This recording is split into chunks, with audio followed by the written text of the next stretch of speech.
Hello, everybody. I'm Justin Long, host of Straight from the Horse Doctor's Mouth, and I want to talk to you about something every horse owner dreads: emergencies.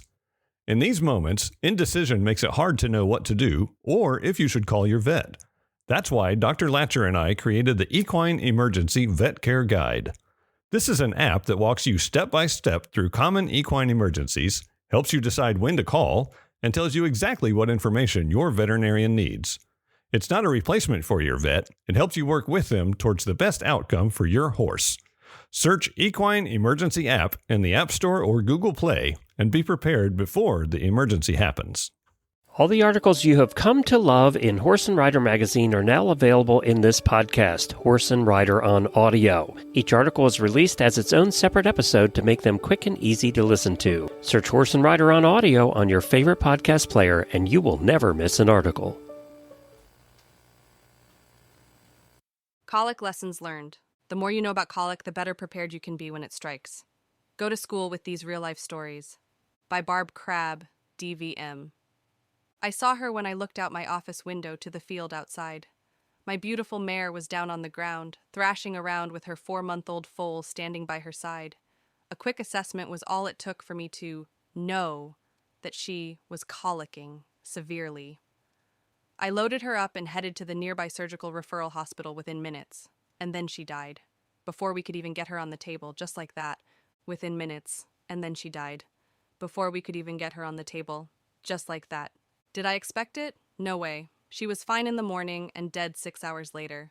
Yet if there's anything I've learned in 20-plus years of treating colics, it's to expect the unexpected. And every time something doesn't quite go as planned, I add another lesson to the list of possibilities. I'm going to tell you what to expect when your horse colics and how to handle the unexpected. I'll start by outlining the 3 most common categories of colic episodes I encounter in my practice. Then I'll share some stories of horses that didn't fit the mold. Those lessons that have taught me that when it comes to colic, almost anything is possible. The colic pyramid. Tier 1, self-limiting. Your horse usually has gut sounds, sometimes louder or more frequent than normal because of hypermotility or overactive intestines. His heart rate may be elevated, but usually isn't faster than 60 beats per minute. His gum color is healthy pink, and he's not dehydrated. He may be very painful, thrashing and rolling when you try to take him for a walk. The good news is that his symptoms often resolve on their own with just a little bit of walking or a trailer ride. At worst, he responds immediately to a dose of pain-relieving medication, and his signs don't reappear. Tier 2 requires treatment. Your horse is painful, he has diminished gut sounds and may be slightly dehydrated. His heart rate might be elevated above 60, but his gums are healthy pink. He doesn't get better after an hour of walking. Your vet treats him with pain-relieving medications, tubes him with a laxative, and may even administer intravenous fluids. You stay in constant communication with your vet, and your horse slowly improves. He's back to normal after a day or 2. Tier dry, negen, in. Your horse is very painful, with a heart rate as high as 80 beats per minute. He has little or no gut sounds, and his gums may be dark pink or red.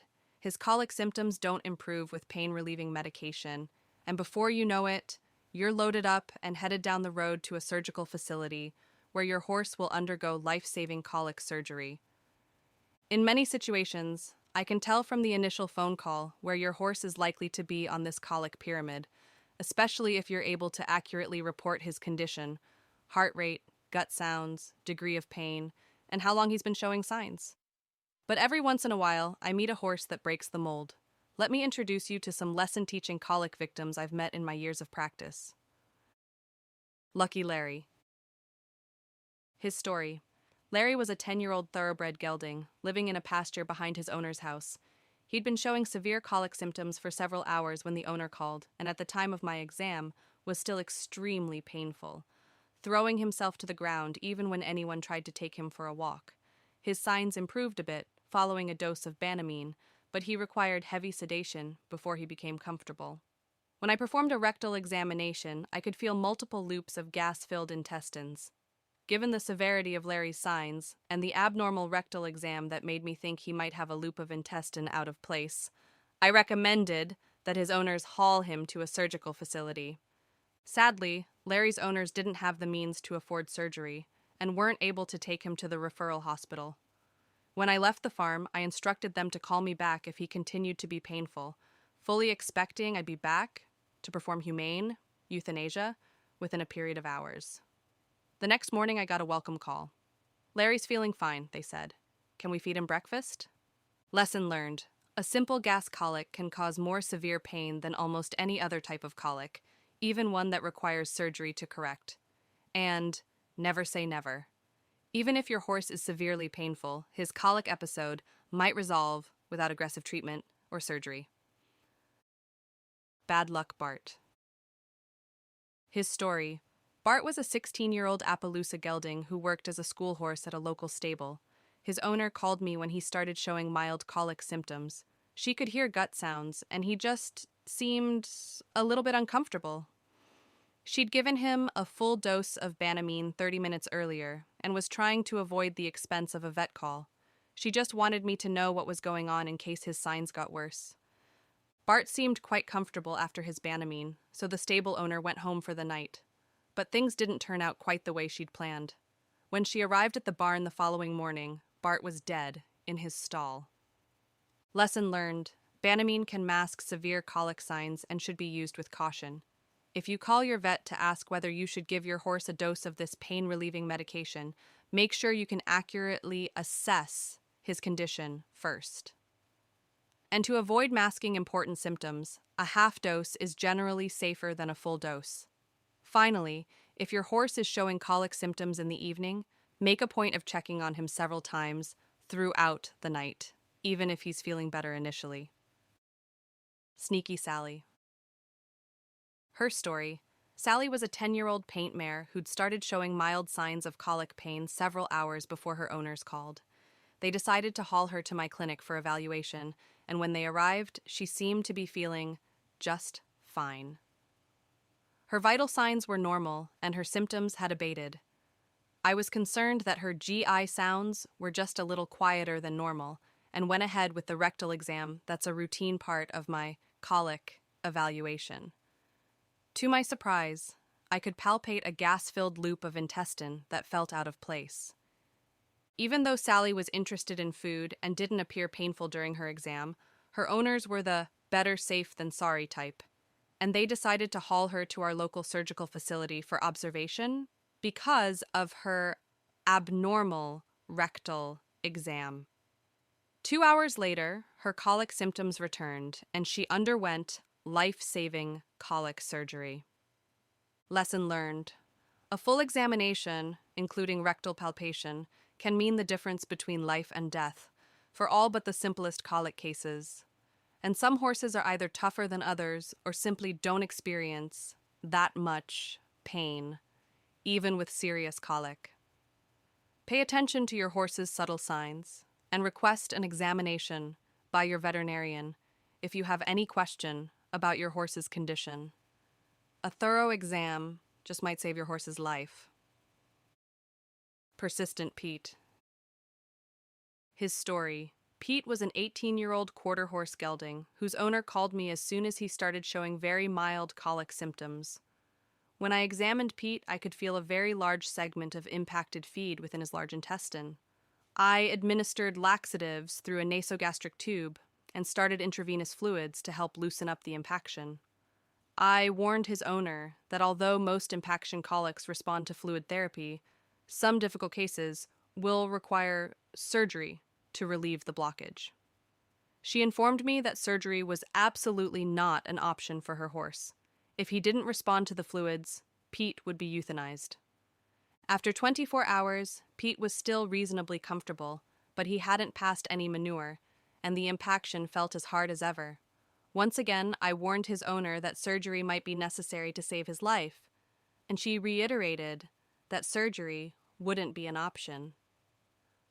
Every 24 hours for 5 straight days, we repeated our conversation, and Pete's owner stuck to her story that surgery wasn't an option for this horse. In spite of aggressive oral and intravenous fluids, the impaction wasn't moving. Finally, on day 6, Pete started showing signs of severe abdominal pain, and it became absolutely clear that surgery would be necessary to save his life. Suddenly, Pete's owner changed her mind and rushed her horse off to the referral hospital. Pete survived the surgery, but barely. He had to have several feet of intestine removed that suffered serious damage during the time he was impacted. Lesson learned. Pete's owner was the one who learned a lesson that day. She wished she'd thought about the options more carefully and known ahead of time that she'd actually consent to surgery if it became a question of life or death. Delaying surgery when it's needed can significantly affect your horse's recovery and may even compromise his chances for survival. I learned to recommend that my clients have a colic plan in place so they won't be surprised and already know what decisions they'd make if their horse suffers a serious colic episode. Fortunate Fred. His story: Fred was a 10-year-old pony who suddenly started showing severe colic signs. He was fine at breakfast time and throwing himself on the ground not more than an hour later. Fred's family called me immediately, and before I even made it to the farm, I knew it would be bad. I also knew that things had been tough for this family in recent months. They'd just sent their oldest daughter off to college, and Dad had been laid off at work. Sure enough, when I arrived at their farm, Fred was in bad shape. His heart rate was over 80 beats per minute, and his pain was uncontrollable even with multiple doses of pain-relieving medication. With a heavy heart, I told them Fred probably would need surgery to survive.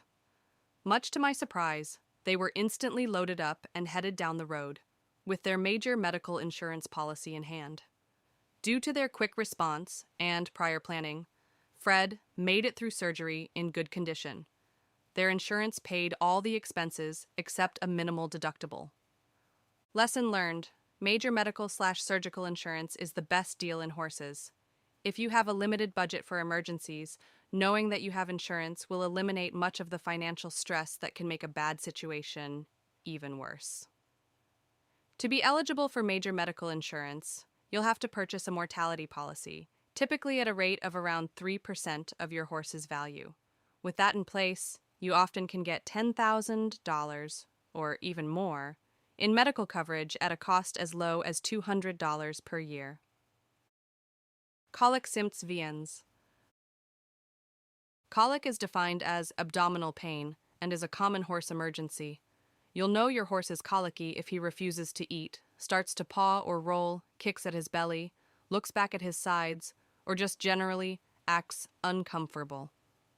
Although abdominal pain can be caused by a wide variety of different conditions, the following is a rundown of the 5 most common types of colic. Spasmodic colic. Hypermotility, or spasms of the intestines, cause intense pain. Typically, this type of colic, which can sometimes be caused by a sudden change in diet, has a sudden onset, and the horse is very painful. It can also stop just as quickly as it starts, and often requires no more treatment than a dose of pain-relieving medication. Gas. A bubble of gas, sometimes caused by a diet change or lack of exercise, accumulates in the large intestine, causing the intestinal walls to stretch and become uncomfortable. The majority of gas colics resolve once the gas moves through the intestine. Pain-relieving medications are often the only necessary treatment. Rarely, a gas bubble can cause an intestinal loop to move out of its normal position, resulting in a displacement or torsion colic, see below.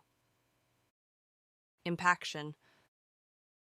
An accumulation of feed material, sometimes the result of inadequate water consumption, poor quality feed, or dental problems that hinder the horse's ability to chew, causes a blockage in the intestine. The pain from this type of colic is typically mild, only becoming more severe if an impaction persists for several days. Impaction colics may require administration of laxatives through a nasogastric tube or intravenous fluid to help soften the blockage so it can be passed.